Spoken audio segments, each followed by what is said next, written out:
जय हिंद दोस्तों। तो इस वीडियो में हम लेकर के आए हैं आर्मी जीके के कुछ इंपॉर्टेंट प्रश्न। देखिए, यदि आप भी आर्मी का ये टैग पाना चाहते हैं तो फिजिकल के साथ साथ आपको आपके एग्जाम का भी ध्यान रखना होगा, ठीक है।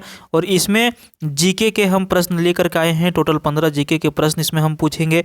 इसमें से यदि आप 8 प्रश्न का सही उत्तर दे पाते हैं तो सोचिए कि आपका तैयारी ठीक है, नहीं तो आपको थोड़ा सा मेहनत करने की ज़रूरत है। दोस्तों, आर्मी जीके की इसमें जो है ये 10th स्टैंडर्ड की एग्ज़ाम होती है, क्लास 10th लेवल की इसमें एग्ज़ाम होती है। तो जिसमें आप 9th या 10th में बहुत सारे प्रश्न को पढ़ लिए होंगे। तो चलिए हम लोग शुरू कर लेते हैं।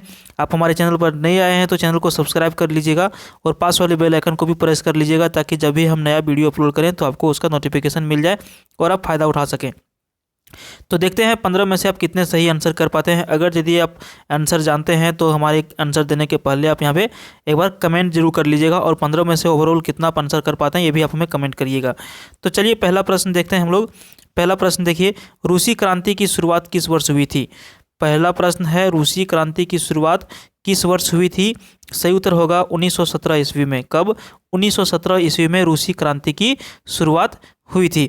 दोस्तों, बहुत सारे प्रश्न ऐसे हैं जिसका आप आंसर जानते भी होंगे। अगर यदि जानते हैं तो इसमें आप कमेंट करें कि हाँ हमें ये आंसर पता है, ठीक है। और जो नहीं जानते हैं दिल थाम के बैठे रहें, देखते रहिए वीडियो हमारा, ताकि आपको भी इसका आंसर पता चल सके। अगला प्रश्न देखिए, union of Soviet socialist Republic कब अस्तित्व में आया? तो इसका सही उत्तर हो जाएगा ऑप्शन डी, 1923 ईस्वी में। Union of Soviet socialist Republic जो है अस्तित्व में सन 1923 ईस्वी को आया था। अगला प्रश्न है, वैज्ञानिक समाजवाद का सिद्धांत किसने दिया था? तो इसका सही उत्तर हो जाएगा ऑप्शन सी, ये एवं बी दोनों ने।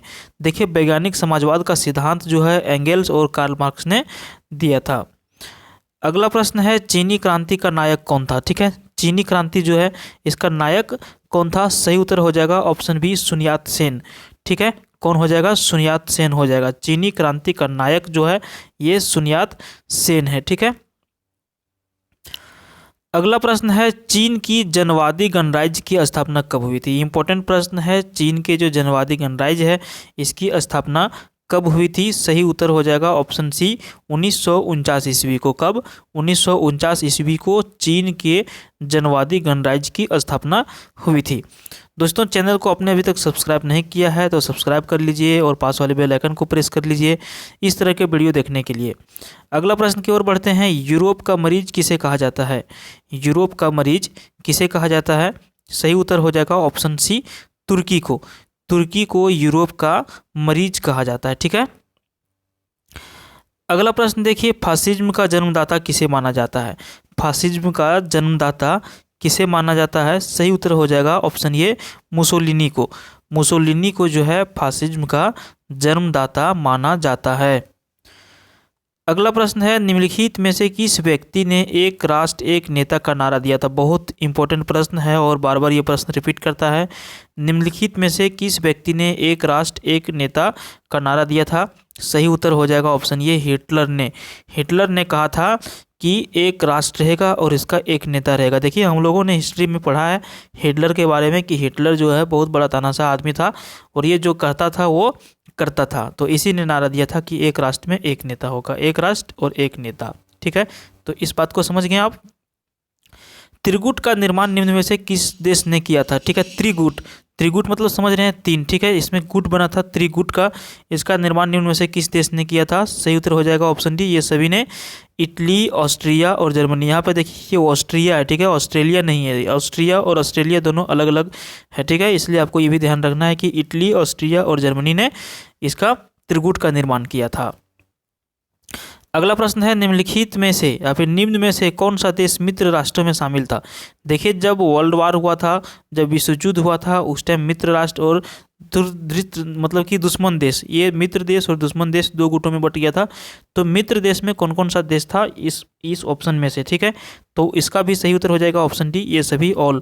इंग्लैंड, जापान और अमेरिका, ये सारे किस में थे? मित्र राष्ट्र वाले देश में थे, ठीक है। अगला प्रश्न देखिए, फ्रांस की क्रांति की शुरुआत किस वर्ष हुई थी? फ्रांस की जो क्रांति हुई थी इसकी शुरुआत जो हुई थी कब हुई थी? सही उत्तर होगा ऑप्शन सी, सन 1789 ईस्वी में। कब? 1789 ईस्वी में फ्रांस की क्रांति का शुरुआत हुआ था। अगला प्रश्न है, जर्मनी के एकीकरण हेतु बिस्मार्क ने किस नीति का अनुसरण किया था। जर्मनी का जब एकीकरण हो रहा था इस टाइम बिस्मार्क ने एक नीति को अपनाया था, उसका अनुसरण किया था। ये नीति कौन सा था? तो देखिए ये नीति जो था लौह एवं रक्त का नीति था। ठीक है, लौह एवं रक्त का नीति मतलब समझ रहे हैं कि ये जबरदस्ती वाला बात हो जाता है। ठीक है, बिल्कुल इंडियन आर्मी की तरह भैया लौह एवं रक्त, अगर यदि सामने आओगे तो ठोक दिए जाओगे, बस यही बात ध्यान में रखना है। लौह एवं रक्त नीति का इसने किया था बिस्मार्क ने। ठीक है, किस चीज़ के लिए? तो जर्मनी का एकीकरण के लिए। अगला प्रश्न देखिए, किस वेद को भारतीय संगीत का मूल कहा जाता है? तो इसका सही उत्तर हो जाएगा ऑप्शन डी, सामवेद को। सामवेद जो है भारतीय संगीत का मूल कहा जाता है। देखिए आपको यदि पूछा जाता है कि टोटल कितने प्रकार के वेद हैं, तो भैया वेद टोटल प्रकार के हैं 4, और ये चारों यही है, यजुर्वेद, ऋग्वेद, अथर्ववेद और सामवेद, यही 4 वेद हैं। ठीक है, तो इसको भी ध्यान में रखना है। अगला प्रश्न देखिए, महात्मा बुद्ध को किस स्थान पर महानिर्वाण प्राप्त हुआ था? तो ये महानिर्वाण का मतलब आप समझ रहे हैं ना, महानिर्वाण मतलब होता है मृत्यु, कि महात्मा बुद्ध की मृत्यु कहाँ पर हुई थी? सही उत्तर क्या हो जाएगा? ऑप्शन डी हो जाएगा, कुशीनगर में इसकी मृत्यु हुई थी।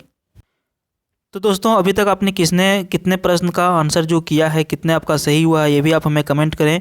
ठीक है, और अगला प्रश्न की ओर हम यहाँ पे बढ़ते हैं। देखिए अगला प्रश्न है, भगवान बुद्ध ने अपना पहला उपदेश कहाँ पर दिया था?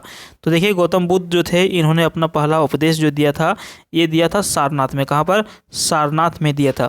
इसी से संबंधित आपको एक प्रश्न और पूछा जाएगा कि भगवान बुद्ध का यानी कि गौतम बुद्ध का जन्म स्थान कहाँ पर था? तो ये आपको बताना है, इसका आंसर लुम्बिनी में। ठीक है, इसका जन्म जो हुआ था कहाँ पर हुआ था? लुम्बिनी में हुआ था। तो सारनाथ में इन्होंने पहला उपदेश दिया था और लुम्बिनी में इसका जन्म हुआ था। तो ओवरऑल आप हमें बताइए कि कितना प्रश्न आपने सही कर पाया। और इस तरह का वीडियो देखने के लिए हमारे चैनल को सब्सक्राइब कर लीजिए, पास वाले बेल आइकन को भी प्रेस कर लीजिए ताकि आपको इसका नोटिफिकेशन मिल जाए और आप इसका फ़ायदा उठा सकें। तो भैया इंडियन आर्मी ज्वाइन करने के लिए फिजिकल के साथ साथ आपको क्या करना है कि ये भी आपको तैयारी करते रहना है जीके का। ठीक है, तो इस वीडियो में इतना ही, मिलते हैं फिर किसी दूसरी वीडियो में। तब तक के लिए बाय। देखते रहिए हमारा YouTube channel GK with R K. धन्यवाद।